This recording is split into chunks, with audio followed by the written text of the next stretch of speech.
ظہر کی نماز کے بعد اللہ پاک کا ایک نام یا خالق پڑھنے سے کیا ملتا ہے جان کر آپ کے رونگٹے کھڑے ہو جائیں گے۔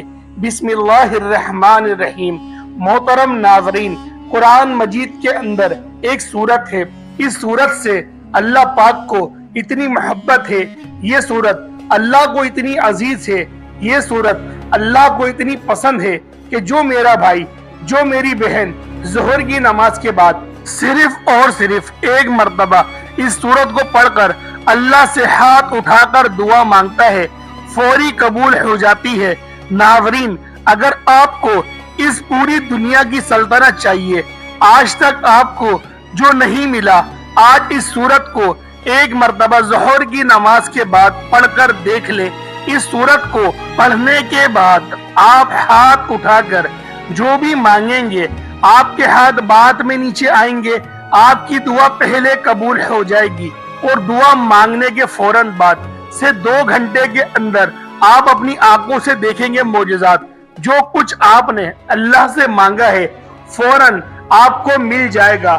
ناظرین، یہ اللہ کا کلام ہے، قرآن مجید اللہ پاک کی ایک ایسی کتاب ہے جس کو اللہ پاک نے دنیا کے شروع ہونے سے آج تک اور تا قیامت تک اس کی حفاظت خود کرنے کا عہد کیا ہے۔ یعنی جب سے یہ کائنات بنی ہے 4 کتابیں نازل ہوئی ہیں، تورات، زبور، انجیل، قرآن مجید۔ باقی جو 3 کتابیں ہیں ان میں تبدیلیاں ہو چکی ہیں، اب ان پر عمل کرنا ہمارے لیے خطرے سے خالی نہیں۔ لیکن واحد قرآن مجید ایک ایسی کتاب ہے جس کی حفاظت کا ذمہ اللہ نے لے رکھا ہے۔ میرا اللہ قرآن میں فرماتا ہے، میں جسے چاہوں عطا کر دوں، جسے چاہوں بیٹا عطا کر دوں، جسے چاہوں دونوں ہی عطا کر دوں، جسے چاہوں کچھ بھی نہ عطا کروں، جسے چاہوں عزت دوں، جسے چاہوں ذلیل کر دوں، جس کو چاہوں رزق کھول دوں، جس کا چاہوں رزق تنگ کر دوں۔ تو ناظرین، یہ میرے اللہ نے قرآن میں واضح آیتوں میں بتا دیا ہے۔ ہمیں قرآن مجید کی ایک ایک جو آیت ہے، ایک ایک جو زبر ہے، زیر ہے، پیش ہے، وہ حق ہے، وہ سچ ہے۔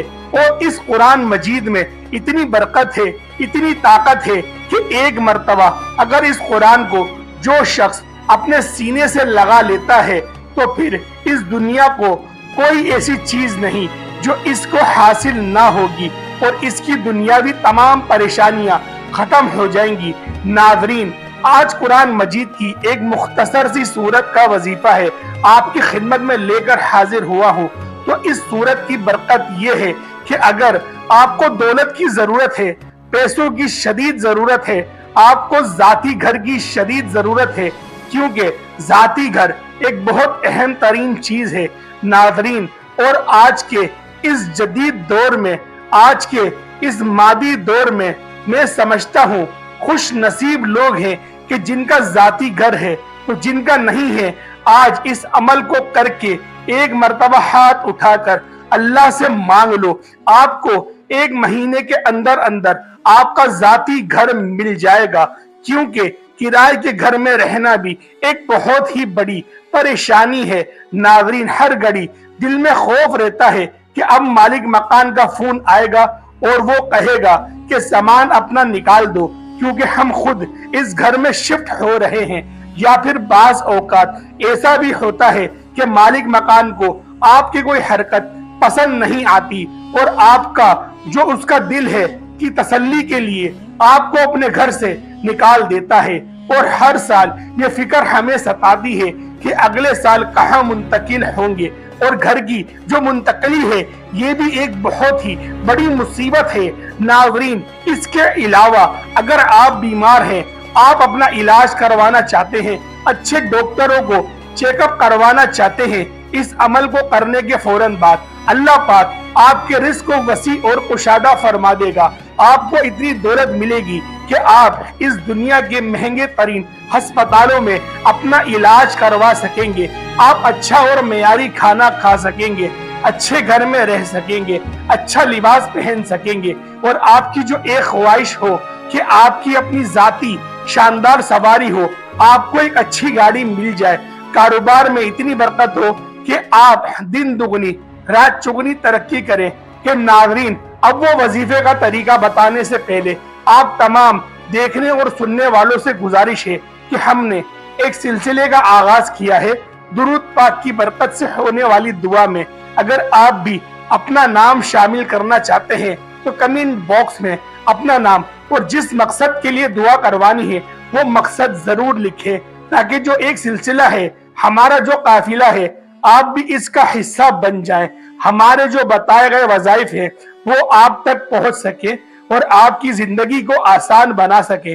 नाज़रीन, हमने इस दुनिया को अव्वलीन तरजीह दे दी है और दीन को हमने पीछे छोड़ दिया है, और यही हमारे जवाल की एक बहुत बड़ी वजह है। हमारी नाकामी की एक बड़ी वजह ये भी है कि अल्लाह ने और अल्लाह के नबी हजरत मोहम्मद मुस्तफा सल्लल्लाहु अलैहि वसल्लम का बताया हुआ रास्ता छोड़ दिया है और दुनिया के पीछे ऐसे भाग रहे हैं। न फर्ज नमाज की फिक्र है, न तिलावत कुरान की फिक्र है, न सदका और खैरात की फिक्र है, और बाद में परेशान रहते हैं और इधर उधर हम फिर सर पटकते रहते हैं कि हमें ये क्या हो रहा है हमारे साथ। हमारी तो जिंदगी दुश्वार हो रही है, फिर हम अल्लाह ताला से शिकवा करते हैं कि तू हमें रिस्क नहीं देता, हमारे लिए आसानियां पैदा नहीं करता, हमारी मुश्किलात बढ़ती जा रही हैं। असल में हमें अल्लाह ताला से मांगना नहीं आता, हम लोगों ने मेहनत नहीं करनी, बस सोचते हैं कि रात को सोएं और सुबह उठते ही दौलत का अंबार मिल जाए। तो नाज़रीन, आज का वजीफा आपकी तमाम परेशानियों को दूर करने के लिए बहुत ही मुफीद है।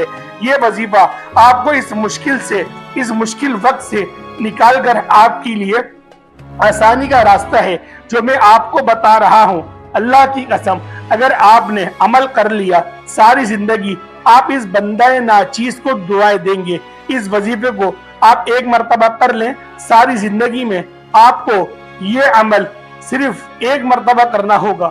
मुख्तसर सा एक अमल है, और जो लोग रोज ज़ोहर की नमाज के बाद सूरत को पढ़कर, यानी फर्ज नमाज पढ़ने के फौरन बाद, हाथ उठाने से पहले, दुआ मांगने से पहले, और वो इस सूरत को एक मर्तबा पढ़कर अल्लाह से दुआ मांगते हैं, तो अल्लाह उनकी ऐसी गैबी मदद करता है कि आज अगर आपको मैं इनके नाम गिनवाना शुरू कर दूं, और जो मोजज़ात मैंने अपनी आंखों से देखे हैं, जो वाक़ये मेरे सामने पेश आए हैं, जो मैंने सुने हैं, आपको मैं बताना शुरू कर दूं तो वक्त की कमा की वजह से मैं आपको नहीं बता सकूंगा और वीडियो भी काफी लंबी हो जाएगी।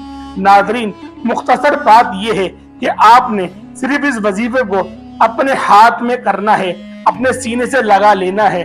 कुरान मजीद की एक सूरत का वजीफा है, ज़ोहर की नमाज के बाद आपने करना है। सबसे पहले तो आप जब ज़ोहर की नमाज अदा कर ले, उसकी एक और शर्त ये है कि जो भी मर्द हजरात हैं उनको ये करना है कि हर नमाज बाजमाअत अदा करनी है। वो बाजमाअत नमाज अदा करने की वजह से ये करते हैं कि इस वजीफे का असर तभी होगा जब आप बाजमाअत नमाज अदा करेंगे। और खातून यानी कि खवातीन इस वजीफे को घर में ही कर सकती हैं, उनके लिए कोई पाबंदी नहीं। लेकिन ये जो मर्द हजरात हैं वो ज्यादातर इनकी ये कोताही होती है और उनकी सुस्ती की वजह से मस्जिद की तरफ नहीं जाते और घर में ही नमाज पढ़ लेते हैं। अब इस अमल को करने से पहले आप जो मर्द हजरात हैं उन्होंने ये कोशिश करनी है कि 5 वक्त की जो नमाज है वो बाजमात अदा करनी है, और ज़ोहर की नमाज के बाद आप इस सूरत को पढ़ेंगे। इंशाअल्लाह इसके असर और फायदे और बरकतें आप अपनी आंखों से देखना शुरू कर देंगे। तो जब आपने ज़ोहर की नमाज बाजमात अदा करनी है तो इसके बाद एक दुआ होती है। नाज़रीन, जो फर्ज नमाज के बाद बाजमात नमाज अदा करती है तो सब हाथ उठाकर एक दुआ मांगते हैं, वो दुआ आपने मांगनी है। उसके बाद आपने ये अमल करना है और फिर आपने अपनी जो एक जाती दुआ है उसके लिए हाथ उठाने हैं। उसके लिए अमल का तरीका सुन लें। सबसे पहले आपने अव्वल व आखिर 3-3 मर्तबा दुरूद इब्राहिमी पढ़ लेना है, और एक बार सवाब की नियत से मेरे साथ भी दुरूद इब्राहिमी पढ़ लें। अल्लाहुम्मा सल्ली अला मुहम्मद व अला आले मुहम्मद कमा सल्लैता अला इब्राहीम व अला आलिहि इब्राहीम इन्नका हमीदुम मजीद। अल्लाहुम्मा बारिक अला मुहम्मद व अला आलि मुहम्मद कमा बारकता अला इब्राहीम व अला आलि इब्राहीम इन्नका हमीदुम मजीद। दुरूद इब्राहिमी पढ़ने के बाद आपने 10 मरतबा या रज़्ज़ाक़ु या रज़्ज़ाक़ु या रज़्ज़ाक़ु आपने ये पढ़ना है। और उसके बाद 10 मरतबा आपने ये छोटी सी सूरह मुबारका सूरतुल कौसर ये वाली पढ़नी है। और फिर आप लोगों ने जब ये सूरत पढ़ ली उसके बाद आप लोगों ने 10 बार आपने ये 4 कुल पढ़ने हैं। उसके बाद आपने 3 मरतबा फिर दुरूद इब्राहिमी पढ़ लेना है। फिर आप लोग हाथ उठाकर दुआ मांगना शुरू कर दें। दुआ मांगे, अपने हर जायज मकसद के लिए दुआ मांगे, लेकिन अमल अभी खत्म नहीं हुआ। इस अमल को 2 बार करना होता है अलग अलग तरीकों से। आपने फिर दुआ मांग ली। दुआ मांगने के बाद आप लोगों ने दोबारा से एक बार दुरूद इब्राहिमी पढ़ना है। और उसके बाद अल्लाह पाक का ये सिफाती नाम या खालिकू, इसको सिर्फ 121 मरतबा पढ़ना है। 121 मरतबा आप लोग या खालिकू पढ़ लें। उसके बाद सिर्फ एक बार आप लोगों ने सूरह मुज़म्मिल पढ़नी है। और फिर उसके बाद सिर्फ 3 बार सूरतुल कौसर पढ़ लें। और फिर दोबारा एक ही बार दुरूद इब्राहिमी पढ़ लें। तो मेरे भाइयों, उसके बाद हाथ उठाकर आप लोग दुआ मांगना शुरू कर दें। मेरे भाइयों, ये अमल हफ्ते में 1 दिन कर लें, या फिर कोशिश करें कि 1 हफ्ते पहले शुरुआत में रोजाना कर लें। जब इसकी बरकतें, जब इसकी ताकतें आपको मिलना शुरू हो जाएंगी तो इस अमल को हफ्ते में सिर्फ 1 बार कर लें। यकीन करें, मुकद्दर बदल जाएगा, बन तकदीर के ताले खुल जाएंगे। अल्लाह पाक गैब से और वहां से आप लोगों के असबाब बनाना शुरू करेगा कि आप लोग इस बंदा ना चीज को दुआएं देंगे। तो मेरे भाइयों, उम्मीद करता हूं आज की ये मुबारक वीडियो, आज की ये इंफॉर्मेटिव वीडियो आपको बहुत ज्यादा पसंद आई होगी। अगर वीडियो पसंद आई है तो वीडियो को लाइक जरूर करिएगा और कमेंट के अंदर अल्लाह पाक के 99 नामों में से एक नाम जरूर लिखिएगा। अस्सलाम वालेकुम व रहमतुल्लाहि व बरकातुहू।